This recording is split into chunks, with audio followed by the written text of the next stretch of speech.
pernah membuat konten mungkin terlalu pedes apa terlalu keras gitu, dan ketika itu ketua DPR-nya Ibu Puan Maharani. Pertama, masalah kualitas guru dan juga penunjang dari pemerintah dari segi ekonomi maupun segi pelatihan. Pendidikan ini harus dikembangkan di lewat pemerintah. Kalau kita sendiri memang kita bisa membuat relawan-relawan atau teman organisasi diskusi sendiri kita bisa, cuman masa kita hanya sendiri, masa pemerintah nggak mau support, kita masih bergelut dalam ya joget-joget lah, FOMO lah.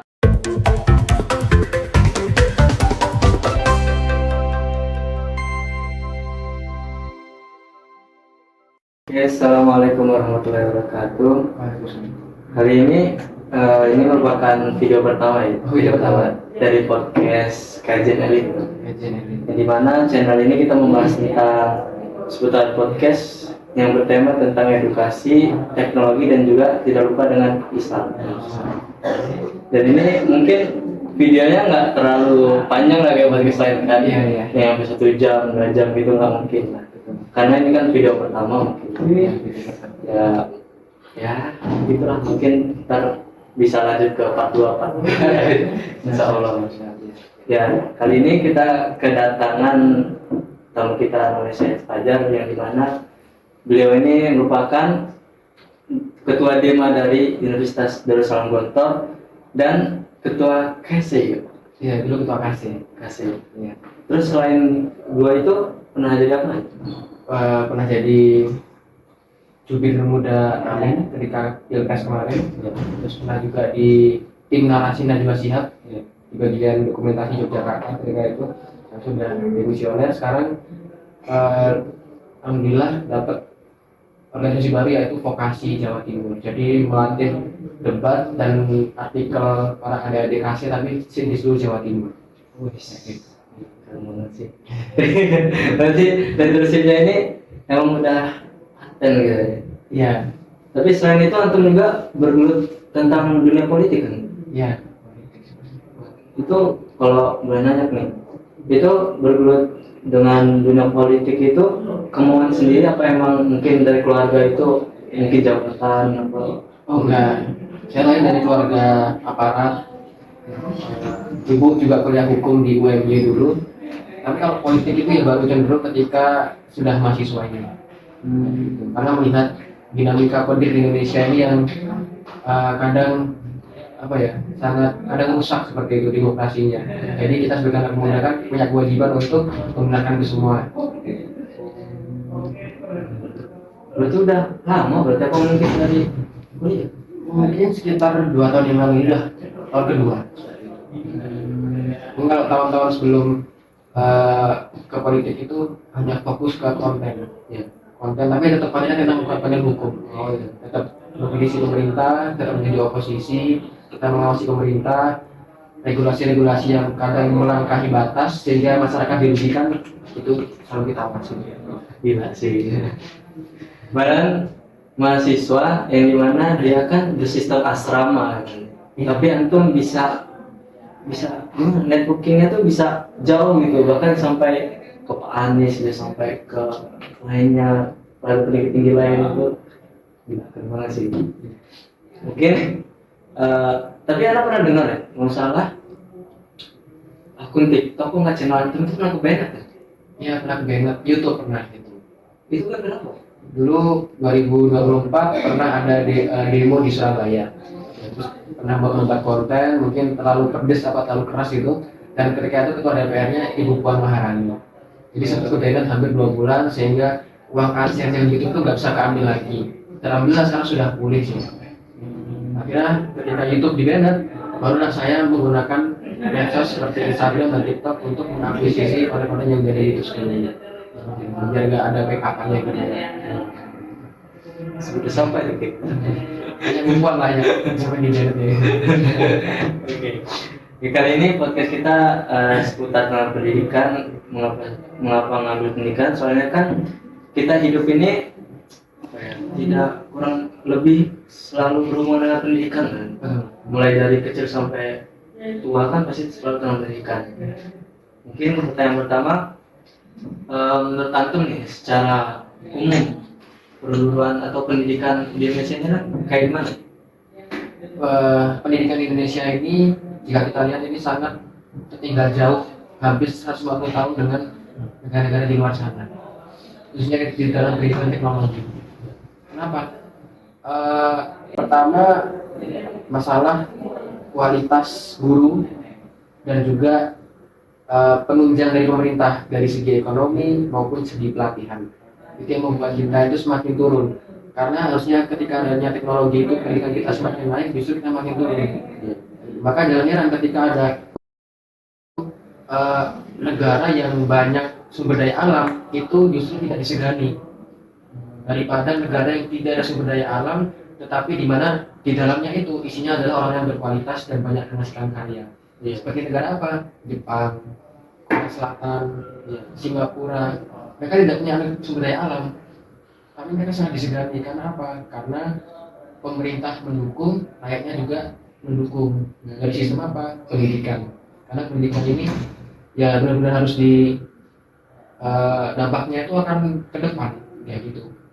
Jangka panjang seperti itu. Maka sangat penting sekali pendidikan karena kita sudah tinggal jauh sekali. Bahkan kita sebagai mahasiswa pun bagian dari 0,6% di Indonesia. Ya, itulah privilege yang kita gunakan sebaik-baik mungkin karena tidak semua mahasiswa di luar sana itu bisa kuliah. Dan kan kemarin tuh pernah ada ya, yang mana Pak Prabowo itu mengumumkan menaikkan gaji guru gitu. Tapi itu sebenarnya ada perubahan signifikan nggak sih dari perguruan pendidikan itu? Sebenarnya dengan menaikkan gaji guru itu ya akan menaikkan kesejahteraan guru pastinya. Tetapi di sisi lain kita harus perhatikan kurikulum pendidikan Indonesia, di mana setiap tahun kita hanya menjadi tumbal karena setiap menteri pendidikan yang menjabat selalu berganti kurikulum. Nah di sini yang menjadi permasalahan Indonesia ini terhambat untuk maju dalam segi pendidikan. Ditambah lagi kita lihat bahwasanya di TikTok, di Instagram kita semakin tertinggal jauh gitu. Ketika mahasiswa luar sudah belajar teknologi, belajar tentang kripto, tentang apa ya, tentang cybercrime dan lain-lainnya, sedangkan kita masih bergelut dalam ya joget-joget lah, FOMO lah. Iya sih benar sih. Soalnya aku ada pengalaman ya. Jadi ada punya teman. Ini ceritanya agak aneh juga sih soalnya. Jadi dia tuh teman saya tuh, dia adik kelas sih sebenarnya. Dia itu kelas 12 sekarang.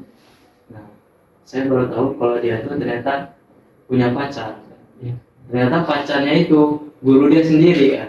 Kan kayak gimana ya? Maksudnya motivasinya tuh dia ingin sebenarnya sih wajar kan sama cowok sama cewek kan.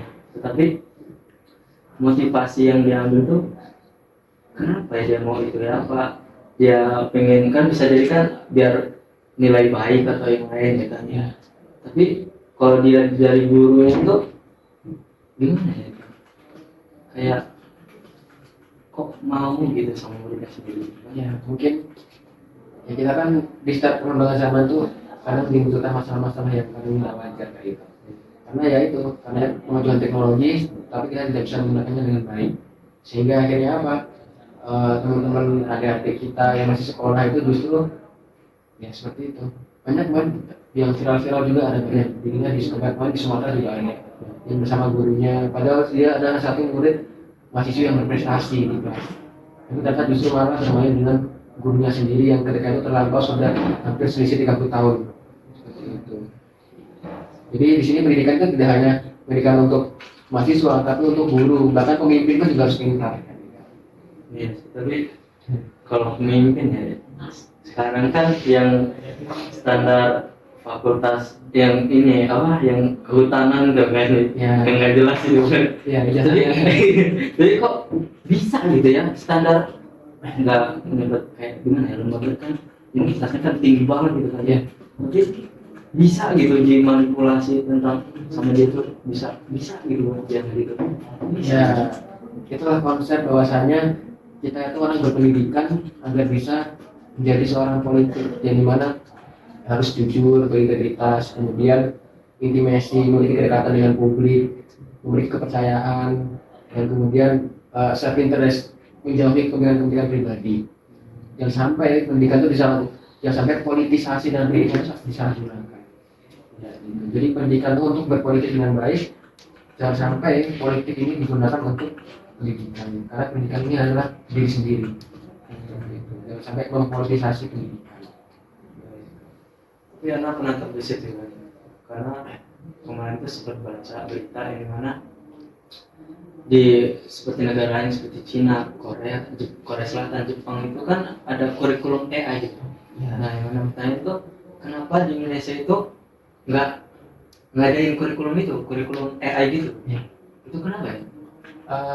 Indonesia kan negara yang sangat luas, ya. Daratan, lautan, suku bangsanya juga sangat banyak, beragam bahasa. Bahkan setiap program pemerintah itu harus dipastikan bahwasanya semua air itu harus teropeni secara baik dari ujung ke ujung, dari kota ke desa, seperti itu. Maka kadang sesuatu yang baru itu memang bisa direalisasikan, tetapi kan banyak kadang di daerah-daerah pedalaman, daerah terpencil yang belum, bahkan HP pun tidak ada, seperti itu. Maka gunanya itu, maksudnya pendidikan ini mencetak generasi yang baik, sehingga nanti pendidikan itu bisa masuk ke pelosok-pelosok desa. Seperti dulu ada salah satu program Pak Anies di 2010 yaitu Indonesia Mengajar. Bagaimana orang-orang yang akan diutus ini, istilahnya pengabdian, ini mereka masuk ke pelosok desa yang nggak dijangkau sama sekali selama setahun. Buat apa? Buat mengajarkan mereka-mereka yang tidak paham teknologi. Jadi kalau sudah paham semua rakyatnya, baru nanti kita bisa baru mengembangkan sistem regulasi tersebut, baik mau mengembangkan kripto, AI dan lain-lainnya. Kalau kita hanya begini saja, misalnya ya hanya formalitas yang lebih pondok gitu. Jadi pemimpin ya faktornya faktor yang tahun lalu dijalankan. Ya. Kalau nggak ada perubahan yang dijalankan ya percuma kita hanya seperti ini gitu. Nggak ada yang diperbarui. Jadi kita belum siap.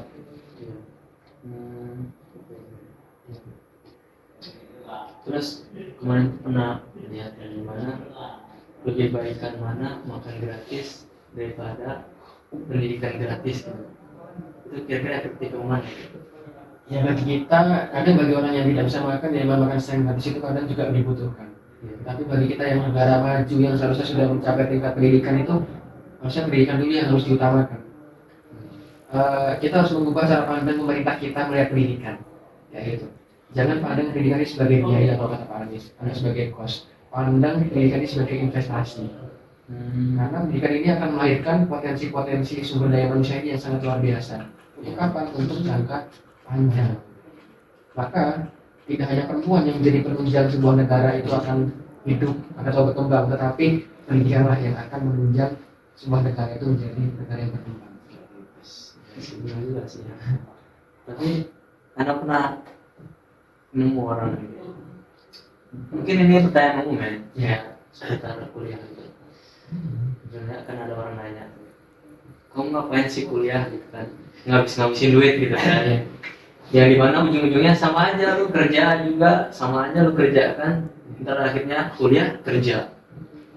Mending lu langsung lulus SMA langsung kerja aja, lu langsung biar cepat tinggi lah, biar cepat sukses lah lalu gitu kan.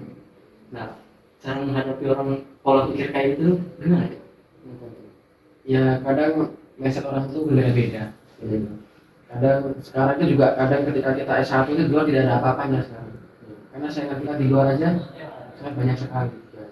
Jadi kalau sehemat pemikiran saya, jangan jadi ekor teri, tapi jadilah kepala udang. Jadi kepala udang. Ya. Kenapa? Kita jangan mau jadi karyawan. Kita harus menjadi orang yang memberi lapangan pekerjaan. Seperti itu. Karena ketika kita menghadapi kehidupan itu paling susah. Bagi sekarang semakin modern kan.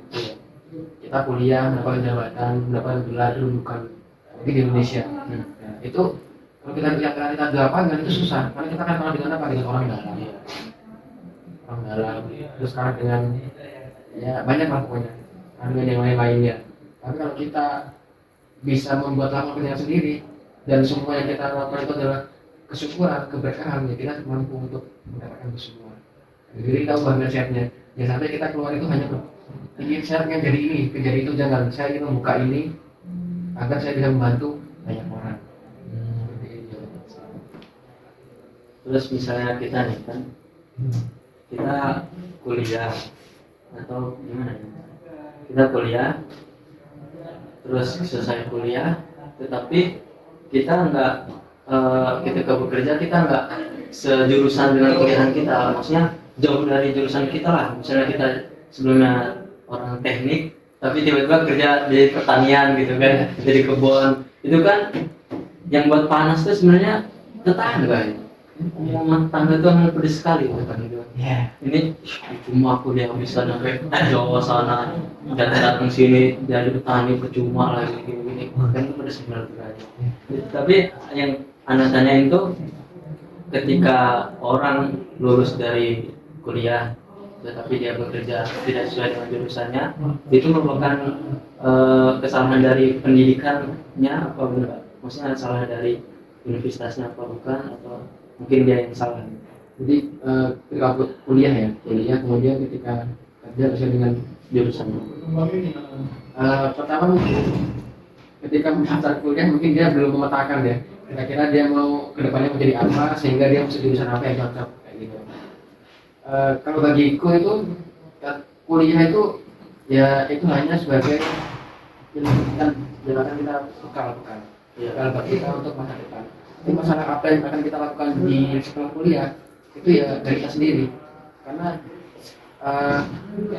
orang berwibawa itu akan disegani, tetapi orang yang punya skill itu akan dipromosi. Nah, seperti itu. Maka jadilah orang yang dipromosikan itu dengan apa? Dengan skill apapun. Aku kan habis ketemu dengan ketua BEM UGM, dia semester 11, sekarang jadi ketua Dewan Harian PKB, namanya Mas Gil, dan beliau paham politik, aktivis di UGM. Tapi tahu nggak beliau dari mana asalnya jurusannya? Dari jurusan peternakan. Apakah di peternakan itu diajarin hukum politik? Tidak. Nah, maka nilai-nilai yang skill di luar ilmu perkuliahan itu atau otodidak itu yang bisa kita tunjukkan ke orang lain. Kita bisa pamerkan itu, rekam jejak kita. Ini loh, walaupun saya di TI, tapi saya bisa public speaking. Walaupun saya di TI, saya bisa editing.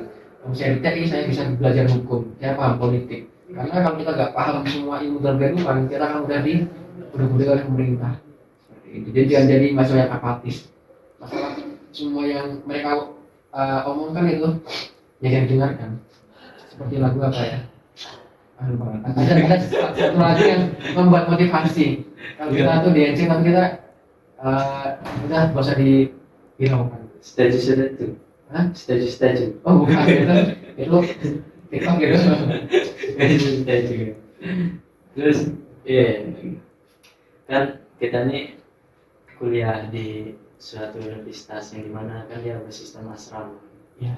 Tapi yang anak bingungin kan tuh dia bersistem asrama yang dimana nggak jauh dari kedisiplinan.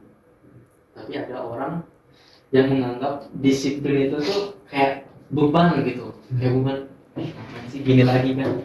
Ngapain sih gini lagi? Ya. Diatur lagi, digini lagi. Itu cara antum kan, antum sebagai demak terus. Ya. Bagaimana cara antum memperbaiki pola pikir seperti itu? Jangan pernah bandingkan kesenangan kita dengan kesenangan orang lain. Tapi bandingkanlah apa yang kita rasakan sulit ini dengan orang-orang yang di luar sana. Ketika kita melihat realita segala kekurangan dan kelebihan yang ada di kampus kita yang bersama asrama, dan ketika kita sudah merasa sulit pada titik itu, kita harus berpikir berapa orang yang lebih sulit daripada saya di luar sana. Kayak gitu. Berapa orang yang jauh dari Tuhannya ketika kuliah dengan saya, yang dimana saya di asrama masih diingatkan untuk sholat. Saya punya teman-teman yang jadi partner saya masih ada di tanah wakaf ini. Seperti itu, karena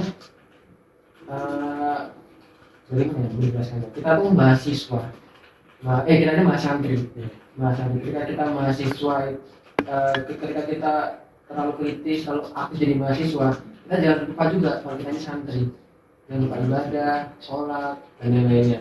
Dan ketika kita terlalu sering dalam ibadah, sholat, tetapi kita tidak mau tahu dengan urusan di luar sana, ingat kita juga mahasiswa. Mahasiswa itu berhak memberikan pendapat. Mahasiswa itu harus kritis. Mahasiswa itu harus bergerak, harus idealis, harus berintegritas dan sebagainya. Jadi kita yang dibingkai sama santri ini ya harusnya mengubahkan dengan mindset kita, karena saya melihat teman-teman yang seangkatan dulu bagaimana mereka susahnya di luar sana, bagaimana mereka yang susah di luar negeri ini agak kembali ke Indonesia. Sedangkan saya di sini ya syukur apapun ada yang ada di sini. Toh juga alhamdulillah kamu sudah unggul, saya juga bisa mempererat relasi-relasi yang ada di kampus dan lain-lainnya. Jadi setiap saya ada masalah, saya selalu merenungkan ternyata di luar sana itu lebih daripada saya, kayak gitu. Jadi saya yang di sini harus saya pertanggungjawabkan sampai saya selesai nanti dari sini, seperti itu. Seperti aja, seperti contohnya perizinan, mungkin teman-teman benci dengan namanya perizinan. Kita tahu bahwa perizinan delegasi itu di sini hanya 4 tanda tangan, gitu. Hanya 5 dan prinsipal. Kita tahu di kampus-kampus lain itu mereka pertama mau izin susah untuk mencari dekan, ya, karena dewannya mungkin nggak ada di kampus tersebut. Kemudian ketika mau izin ternyata kertasnya banyak sekali, hampir berlembar-lembar, hampir berjilid-jilid. Kemudian mereka belum mengatur teman-teman yang berbeda tempat di beda-beda pos. Bayangkan mengatur teman yang beda-beda pos untuk delegasi bersama, apalagi bola misalnya. Nah, kita di sini mempunyai keuntungan itu semua. Teman kita sekamar, kita mau ketemu dosen 24 jam, bahkan ketemu prinsipal asrama itu juga 24 jam. Maka manfaatkan itu. Dan kita bersyukur 24 jam itu kita bisa menyelesaikan semua perizinan dalam satu waktu. Karena mereka ada di rumah semua. Dan itu yang nggak pernah dirasakan orang-orang di luar sana. Susahnya mencari dosen itu, masya Allah, alhamdulillah kayak gitu. Di sini tinggal lompat, tinggal jalan, nyampe kelas 4 kayak gitu. Kepresan maskan gitu. Iya sih, benar sih. Nah, itu. Iya sih, begitu. Tapi yang pertanyaan tadi kan, jujur ya, sebenarnya anak tuh sebelum masuk sini ya, itu kan agak gimana ya, kayak kurang seret gitu sama universitas ini kan. Karena kan ya masih bersistem asrama, masih seperti saya pikir kan pertama ini kayak jadi santri lagi lah, jadi ini lagi, dari apa diatur lagi dengan segala macam disiplin kan. Nah, tapi yang saya anehkan tuh di sini kenapa suatu universitas ini yang bersistem asrama ini dia bisa unggul gitu. Apa yang membuat universitas ini unggul gitu? Yang pertama, ya sistem asrama itu yang menjadi satu keunggulan di kampus kita, karena tidak ada di kampus-kampus lain. Bahkan banyak sekali loh, kita riset itu hampir 14-18 kampus Islam di Indonesia itu mereka menggunakan sistem asrama. Ya, ketika ospeknya sampai selesai semester 1 diwajibkan, walaupun itu ada yang hanya seminggu sebulan, ada yang seminggu 2 kali, tapi mereka harus merasakan bagaimana itu asrama. Bahkan tahfidz itu, kalau kita tahu di UIN 1 juga ada. Bahkan mahasiswa baru itu wajib tahfidz. Nah, gitu. Mohon maaf jika kita lihat di sini sudah banyak kekurangan dan mengenai tahfidz, ya, juga ada staf di masing-masing yang mohon maaf. Tapi kalau kita lihat justru di luar sana kayak di UIN Surabaya itu justru tahfidznya makin justru makin bagus. Bahkan masjidnya selalu ramai kayak gitu. Nah, kita yang harusnya yang sudah sistem asrama pakai yang 24 jam melakukan bisa seperti ini kayak gitu. Karena mau dikerasi juga nggak bisa, karena kita bukan santri lagi. Mau dilonggarin juga ya keluar kamar gitu, di kamar terus gitu. Kayak gitu. Maka kadang ada di kampus ini ada family gathering. Itu sebenarnya bukan untuk hanya untuk evaluasi, itu untuk biar mahasiswa itu minimal seminggu itu keluar, biar lihat udara segar kayak gitu. Biar nggak di kamar, terus tiba-tiba keluar udah ada gedung lagi di mana, udah ada Monas kesini. Iya sih, iya sih, bahaya sih. Tapi menurut saya emang bukan marketing ya, apa cara ini ide yang bagus sih. Karena saya kan mendapat pengabdian angket, terus ditaruh di Nida. Sebenarnya saya agak bagaimana gitu, kayak aduh, kayak terpaksa. Badan saya jujur saya ini nggak ada niatan buat kuliah sebenarnya, nggak ada niatan buat kuliah. Bahkan jurusan prodi kuliah pun saya nggak tahu itu apa, bener nggak tahu apa, PA-nya artinya apa nggak tahu. Makanya saya masuk ini karena ya sebagai anak yang soleh kan dari orang tua disuruh sini aja, udah tetap sini jadi ya. Suruh masuk TI udah TI. Tapi yang ada bingung nih dari kayak bukan terpaksa ya, gimana ya, emang terpaksa ditetapkan di sini, tapi anehnya mau gitu malah nurus nyampe 4 tahun gitu kan. Aneh kan. Iya. Yang sebelumnya tuh nggak mau lah ini mereka setahun, tapi betapa tololnya saya, nggak tahu bodohnya saya, kok jadi 4 tahun ya, jadi 4 tahun gini, aduh kok gimana gitu ya, jadi pusing sendiri jadinya. Yaudah terusin aja, tapi menurut anak sih emang beda ya, maksudnya beda tuh dari segi asrama atau dari segi ini juga beda, karena saya juga punya temen dia tuh cewek, dia di UIN Lampung. Nah dia tuh ada asrama itu juga, tapi dia mendapatkan beasiswa. Jadi ketika dia mendapat beasiswa, dia tinggal di asrama. Jadi pagi itu dia menjadi mahasiswa, ketika malam dia menjadi santri. Ya. Dia seperti itu. Tapi saya nggak tahu ya dia setahun, dia wajibnya setahun apa enggak, tapi saya nggak tahu. Tapi dia wajibnya kayak gitu, kata dia gitu. Terus ya kata dia sih berat sih, katanya berat. Tapi nggak tahu beratnya di mana gitu kan. Jadi ya itulah, maksud saya bagusnya di Indonesia tuh ya bisa maju lah, walaupun sebelumnya mahasiswa itu terpaksa kan. Iya. Tapi lama kelamaan bisa gitu aja. Karena kalau antum tahu ya, sebenarnya mereka yang di mahasiswa yang di MIDA itu mungkin bagi yang mampu itu adalah jalur khusus, jalur yang spesial, yang terpilih sebenarnya, bukan yang dibuang. Karena apa? Mereka yang harus ngambil di luar kehilangan waktu setahun. Mereka yang di luar negeri mereka nunggu hampir 2 tahun, 2-3 tahun. Apalagi yang di Madinah, Makkah dan Turki dan Al-Azhar. Bahkan mereka yang di Gontor mungkin mereka sampai 6 tahun. Mereka mencari barokah untuk mengabdi itu kan sangat panjang gitu.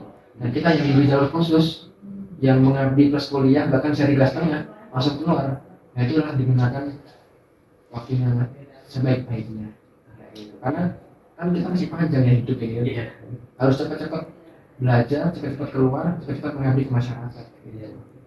Nah, antum punya kata-kata nggak buat teman-teman anda nih? Enggak, teman-teman antum lah dulu yang apa pernah ditetapkan di MIDA tapi minta resign lah, minta mau mulai MIDA belajar sana MIDA gini. Itu ada kata-kata lain. Kata-kata ya. Kata hari ini, Pak. Kata hari ini. Ubur-ubur ikan lele. Ubur-ubur ikan lele. Makanya beli aja deh. Iya. Oke, selanjutnya kan menurut antum nih, cara mendidik pendidikan mahasiswa atau dari kelas dasar sampai atas itu, cara mendidik yang baik dan benar itu gimana? Ada salah satu peneliti yang mendapatkan sebuah Nobel, itu James, saya lupa namanya, itu pernah mengatakan bahwasanya pendidikan yang baik dan yang berefek itu dimulai dari pendidikan, bukan dari pendidikan dini. Berarti ketika TK dan TK kecil, bukan pendidikan dasar, menengah ataupun pendidikan tinggi. Karena apa? Pendidikan sejak dini itu yang akan memberikan anak ini punya karakter, punya kepribadian. Kalau dari pendidikan dini ini sangat minim dari perhatian orang tua, maka mereka kedepannya akan susah. Kita lihat sekarang anak sekarang yang masih TK, masih kelas 2 itu, mereka sudah university ya, sudah bagaimana ya? Mereka sangat jauh sekali. Dulu ketika tidak cermat zaman Pak Soeharto, ketika SD itu anak-anak SD menanyakan tentang bagaimana ekonomi Indonesia. Sekarang kita sangat turun jauh sekali, terpelosok dalam jurang yang sangat dalam. Itu SD zaman Pak Harto mereka sudah menanyakan bagaimana ekonomi Indonesia, apakah lama jabatan presiden. Sekarang kita SD mungkin nggak hafal Pancasila mungkin kan, bahkan SMP SMA pun ada yang belum hafal Pancasila sekarang. Nah itulah, maka orang tua ya parentingnya harus berperan penting dalam mendidik anak sejak dini. Kalau orang tuanya gagal mendidik anak sejak dini, maka ya wassalam, anak-anak yang mereka akan hadapi ke depan itu di pendidikan menengah, pendidikan tinggi itu yang harus kita lalu akan ya seperti itu, akan bukan gagal aja, akan seperti itu. Karena kita nggak bisa lepas dari teknologi itu, kita nggak bisa mengatur waktu anak sejak dini dan memperbaiki apa ya, sistem pikiran anak terhadap teknologi, ya kita akan kalah dengan teknologi tersebut. Yes. Jadi jangan gunakan teknologinya untuk hal negatif, tapi untuk hal yang positif juga. Iya sih.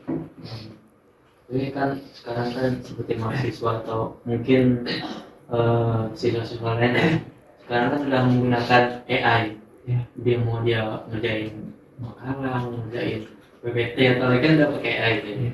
Menurut Anto nih, sebagai mahasiswa sekarang itu lebih baik kita bekerja sama dengan AI dalam mengerjakan tugas yang lain atau kita mengerjakannya dengan sendiri gitu. AI kan adalah satu terobosan terbarukan di teknologi kita, maka kita tidak bisa menghindari teknologi tersebut kan terhadap AI, artificial intelligence. Nah di situ jangan gunakan AI ini sebagai apa ya namanya, sebagai terobosan kita, tapi gunakan sebagai alat bantu kita. Jangan sampai mereka ini jadi panutan kita, Iya. apalagi ya, sebagai pegangan kita, tapi sebagai alat bantu kita, sehingga kita tetap bisa berpikir, tetap kritis, seperti itu. Sebagai alat bantu dalam segi evaluasi, karena ya pada dasarnya AI pun juga dilakukan oleh manusia juga, oleh sistem yang ada di sana. Seperti yang sempat viral tuh, hampir mereka menggunakan AI Ghibli, foto Ghibli, Iya, gitu itu. ya itu Sempat viral. sempat viral itu kewalahan yang punya AI itu. Nah, 1 M sampai AI itu nggak kuat, sampai lelet. Karena kita yang manusia diberikan otak yang bisa menampung bermiliar-miliar ya. Kalau dalam ilmu teknologi kan ini bertera-terabyte gitu kan, gigabyte. Malah kita menggunakan AI. Kalau AI juga punya rasa capek juga, robot itu juga capek. Di Jepang mereka ada restoran yang bukan robot, 24 jam akhirnya jatuh juga robotnya, nggak kuat juga. Gitu. Bahkan yang mengaplikasikan AI, yang menggunakan AI itu juga manusia juga. Capek juga. Capek juga. Jadi jangan kita terpaku pada AI tersebut, tapi gunakan alat bantu sebagai support system dalam pendidikan kita.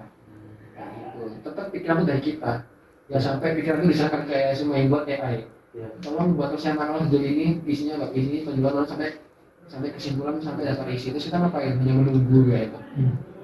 Itu jangan sampai seperti itu. Kalau kita hanya seperti itu, kita sangat turun kelas sekali pemikiran kita. Kayak gitu. Kita menjadi orang yang bodoh, kita nggak jadi orang yang bisa berpikir kritis, kita menjadi orang yang hanya menunggu, nggak mau memberi dan memberi.